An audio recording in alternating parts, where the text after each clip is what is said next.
Hi, magandang umaga po sa inyong lahat, no? Ito na naman po tayo, magbibigay po tayo ulit ng reading for today, no? Yan. Tingnan po natin kung ano yung message, no? Actually, ito po ay wala na naman po tayong alam, no? Kung ano ang makikita natin ngayon sa mga oras na to. Pero tingnan po natin kung ano ang balita, ano ang mensahe sa inyo ng Divine Universe. Ayan. So, simulan po natin. Kamusta po ba ang gising nyo, mga kapatid, no? Sana po ay lahat kayo ay nasa mabuting pakiramdam. Meron na po, okay, number 1 card niya, lack of resources, unstable.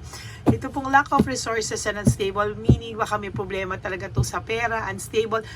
May problema sa pera, at the same time, unstable yung relationship na meron siya sa ngayon.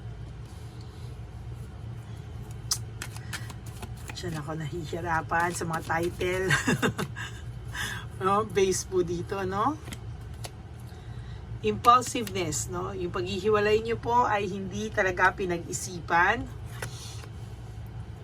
There's resentment and desire to reconcile.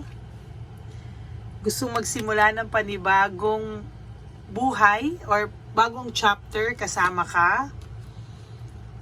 Give up na daw po siya, so sobrang taas ng pride niya, no? Na-realize niya ngayon na ikaw pa rin yung best thing nang nangyari sa buhay nito. Mahal ka pa rin po niya, no? Gusto niya po na magkabalikan kayo. My God.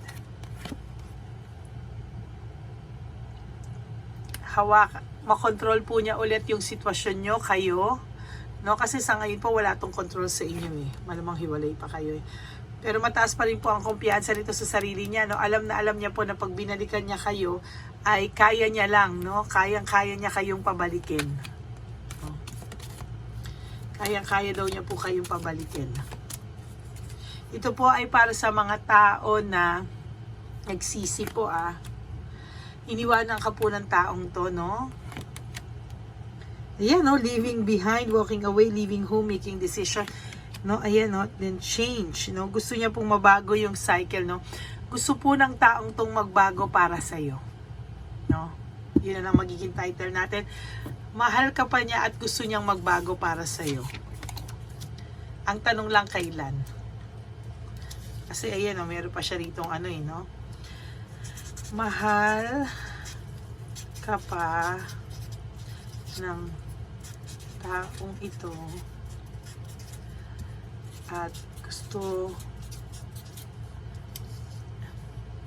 niyang bumalik sa'yo. Pero kailan?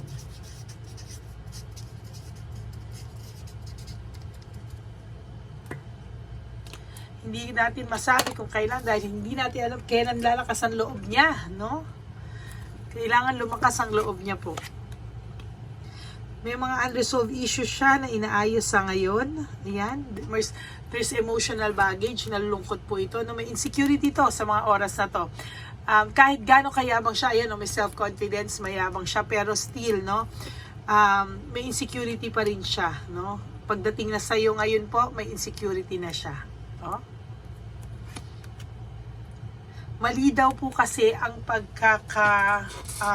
mali po kasi yung pagkakakilala niya. I mean, yung pagkaka-judge niya sa'yo, no? Hindi tama po yung pagkaka-judge niya sa'yo. Impulsiveness, no?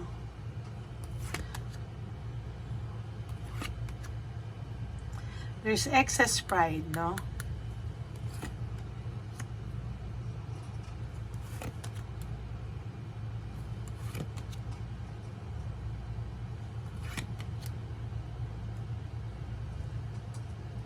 Iniwanan ka niya. Ngayon, kailangan niya magbanat ng buto, no?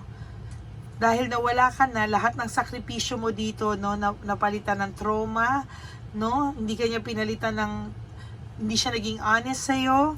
Nagkaroon siya ng missed opportunity, na-realize niya dahil hindi kayo na nagkita, hindi na kayo nagkausap, nagkasama. Nung time na naghiwalay kayo, doon niya po na-realize yung halaga mo, no? na hindi niya binigyan ng halaga. Yung halaga mo na hindi niya binigyan ng halaga, ngayon naiisip niya na. Naging immature po siyang i-handle yung relationship niyo. Na-bored din po siya sa samahan niyo actually. No? Naging burden yung mga susunod na pangyayari sa buhay niyo. Kaya po ito naghanap ng iba, no?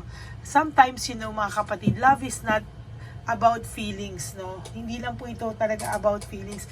Really, ito po ay about decision, no? Love is a decision, no? Hindi po ito yung, ay, sarado pa tong aking isang gamot. This is not about decision, no? Sa totoo lang po, no? Ang pagmamahal po kasi minsan, akala nila masaya lang, no? Pagka nawala yung saya, feeling nila nawala na rin yung pagmamahal, no? Hindi naman po sa pagmamahal lahat bed of roses, hindi po lahat ganun, no? To be honest with you, hindi po ganun ang pagmamahal, no? Kailangan po dito ay commitment talaga na mahalin ang tao kahit hindi na siya kamahal-mahal, no? Ang nangyari po kasi sa person nyo, feeling niya po nanlamig siya sa iyo, no? Naghanap po siya ng bagong pakiramdam. Gusto niyang magbinata, magdalaga, gusto niyang, kumbaga hindi po ito yung, hindi po tama yung pakiramdam niya, no? Na akala niya po okay lang na nandyan ka lang palagi. Yun po yung mahirap doon, Nakampante itong taong to masyado sa iyo, na tipong hindi na niya alam na pwede kang mawala. No?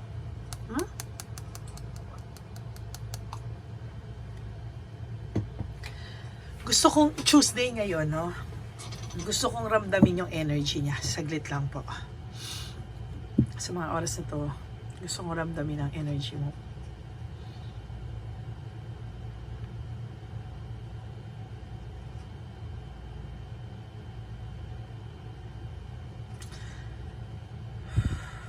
Sa mga oras po ngayon, itong taong to ay nakatingin lang sa kawalan, no? Sa mga oras na to, blanco po ang isip niya, no? Blanco po talaga yung isip niya, no?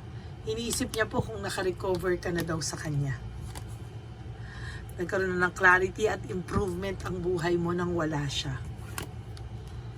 Which is true, nung na-disconnect naman po, no, naka-adjust ka naman po, no? Naka-adjust ka po sa buhay na wala siya.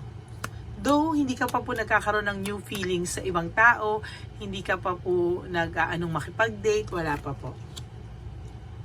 Nagpahinga ka lang po, no? Pinahinga mo po yung puso mo at isip ka pa rin po ng isip sa kanya most of the time. Kahit na ayaw mo siyang isipin or hindi mo sinasadya, na pumapasok po siya sa isip mo, no? There was a time dumating sa'yo na medyo, ayan, no, ina-avoid mo na lang po yung conflict sa inyo, no? Ikaw pa po yung tipong nagbigay dito, no? Tinigil mo po yung mga conflicts and everything, pero, ayan, no?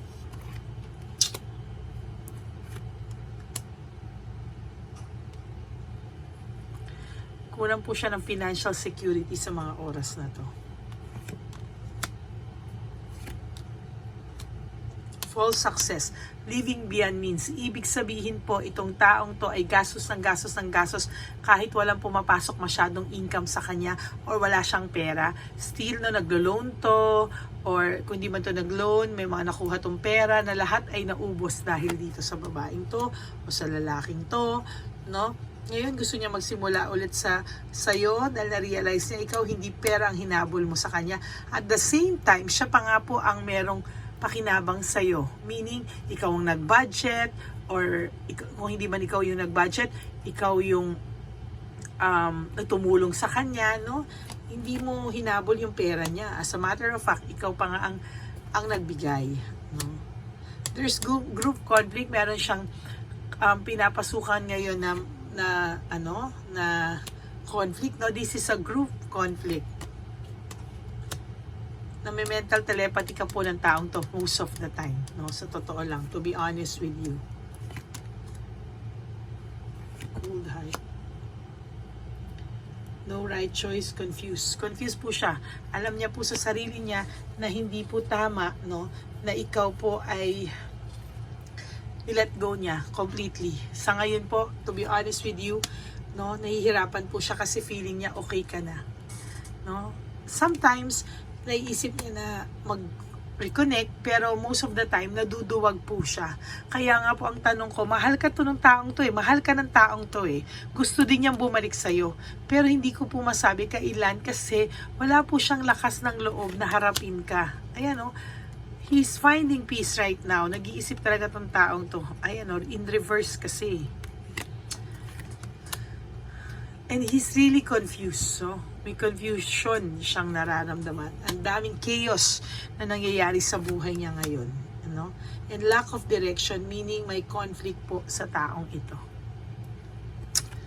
Wala, panay conflict po. No? Sinira niya kasi yung inner happiness niya na dapat sana, no? Dapat sana, masaya ang buhay nyo ngayon. No? Sana okay kayo eh. No? Kaya lang ang ginawa ng taong to sa totoo lang, ayan, no? Oh. Confused. He's very confused actually. Naging selfish po siya eh. Oh. Naging really, naging selfish po siya. Yung kasama niya po ngayon, o karelasyon niya, lagi silang nagka-clash ng interest, no? Siya po ang gumawa ng sarili niyang ikakapahamak. To tell you honestly. Looking ahead, no? Gusto niya magkaroon ng growth sa buhay niya. Parang feeling niya hindi ito yung tamang posisyon kung nasan yung buhay niya ngayon. Maling-mali daw, no? Nung time po sa inyo, feeling niya gusto niyang magpakawala, makawala sa hawla. Pero ngayon nakawala siya sa hawla, mas napunta siya sa mas worse. No? Mas worse yung napuntahan niya. Dati satisfied na siya, okay ang buhay niyo, masarap ang buhay niya, very stable ang emotions niya, finances niya, mentally, lahat, no? Kaso pinasok niya po yung mga kalokohan eh. Hindi niya alam, yun ang ayan, no, kailangan niya po ngayon na magsumikap, no? On his own, no? Kailangan niya mag-budget on his own, kailangan niya. Ang laki ng hirap na dinadanas itong taong to ngayon, no? Tapos kung sino man yung kasama niya, lack of commitment, meaning pwede yung siya yung may lack of commitment dahil na-realize niya na pwede rin naman yung kinakasama niya ngayon ay may iba din, no? It's either kasal din to, may commitment din to sa iba, ayan yun, or hindi to mahal, no? Hindi malalim, no?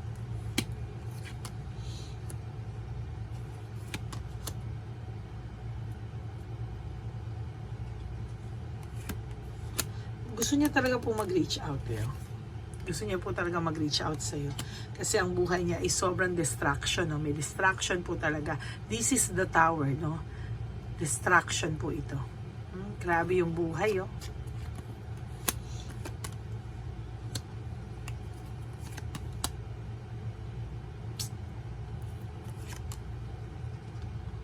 Ito po, wala ka nang pupuntahan, only upwards, no? Mag-reflect ka daw po sa life mo, no? I-divert mo daw po sa ibang paraan. Ang taong to, tingnan natin kung ano nararamdaman. I can't handle your love. I wish to be like you. If I could go back in time, I would handle us differently. So, may resentment, no? Oh, ayan, no? How could you ever forgive the mess I've made? Oh my God. I cry at night. You are so different from everyone around me. Meaning, talaga pong kinukumpara ka niya sa kasama niya o sa kung sino man na makilala niya na iba ka pa rin sa lahat. And I can't make a decision, no? I'm afraid to lose you, but I can't make I'm afraid to lose you, but I can't make a decision. So talagang mahal ka niya, ayaw ka niyang mawala, gusto niya bumalik sa'yo, pero hindi siya makagawa ng decision. Kailan? Nanduwag. And I can't stop thinking about you. Yan.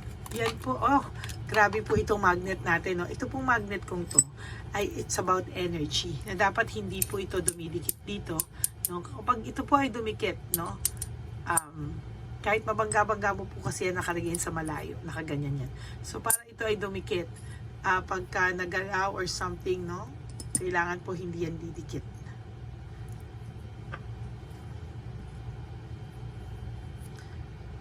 kailangan maayos ang pagkakalagay. There, oh. Dapat hindi yan dumidikit. Isa bigla po yan gaganyan, click, bigla na siyang gaganyan. Meaning, yung energy niya po talaga sobrang sumasama sa atin. Ano? So, ito po yung inyong cards for today. No? I'm afraid to lose you, but I can't make a decision, but I can't stop thinking about you. So, yan. Talaga pong mahal ka pa nito, iniisip ka pa nito, gusto niyang bumalik sa'yo, pero hindi natin alam kailan. Pero kailan, no? Kasi, kailan siya magkakaroon ng lakas ng loob, no? Sa ngayon po talaga ay mahina po ang loob nito, no? Dahil hindi niya po alam kung paano po, no? Paano po siya haharap sa iyo. To tell you honestly, nahihirapan po itong humarap sa iyo, no? So mahal ka po ng taong ito at gusto niyang bumalik sa iyo, pero hindi niya po alam kung kailan, no? Kung kailan siya magkakaroon ng lakas ng loob. Yun ang pinakamasaklap, no? May desisyon siya, pero hindi siya makadesisyon kung kailan at paano. Yan. So that's your reading for today. Ito sa ngayong umaga po. I will be back baka hapon na po or gabi, no? But I promise to come back and give you another message for today.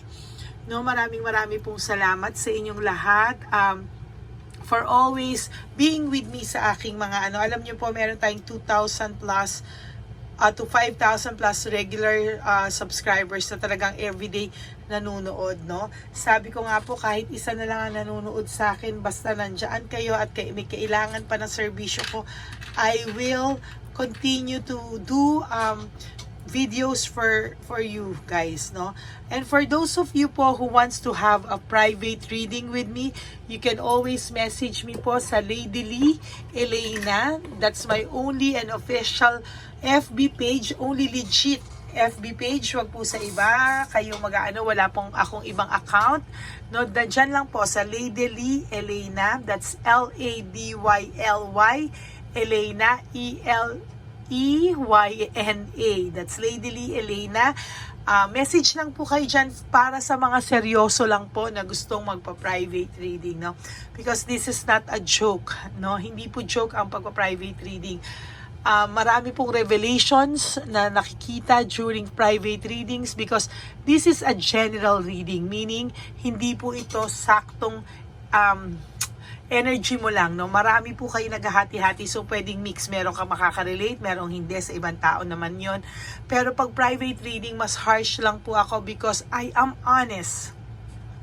I don't want to sugarcoat. Hindi po makakaasa ka po na hindi ako mag-sugarcoat. Kahit umiyak ka po, kahit masaktan ka po, kung yun ang sinasabi ng baraha, doon po tayo mag-stick. And I will not sugarcoat at hindi rin po ako kung ano yung gusto mo marinig, pero kung ano po talaga yung mababasa ko sa baraha. Okay? That's it for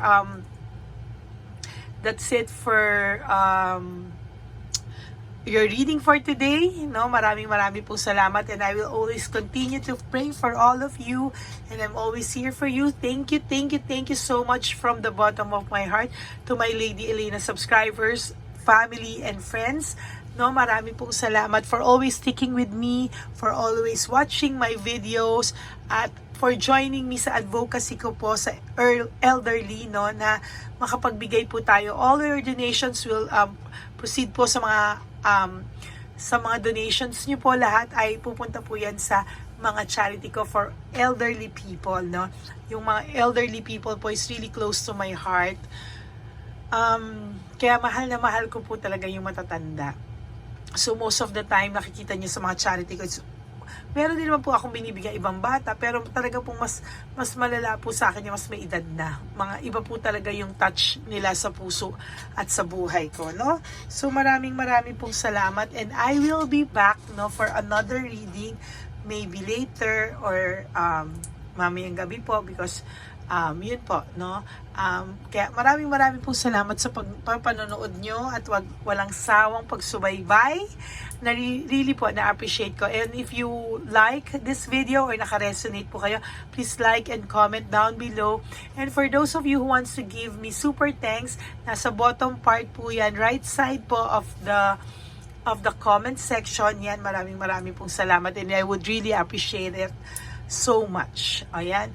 Maraming po salamat at magkikita-kita po tayo ulit later dito po sa ating channel, no? Ating po lahat ang channel na to. And always pray for me as well. Pray for me for my health, no? Para matagal pa po ang buhay natin at marami pa po tayong matulungan na kagaya natin at kagaya nyo. Okay? So, that's it for today. I will be back later. I love you all, my Lady Elenia's family. Thank you. Bye. Have a blessed day ahead of you and have a very, very good day. Thank you. Bye. I love you all. Bye.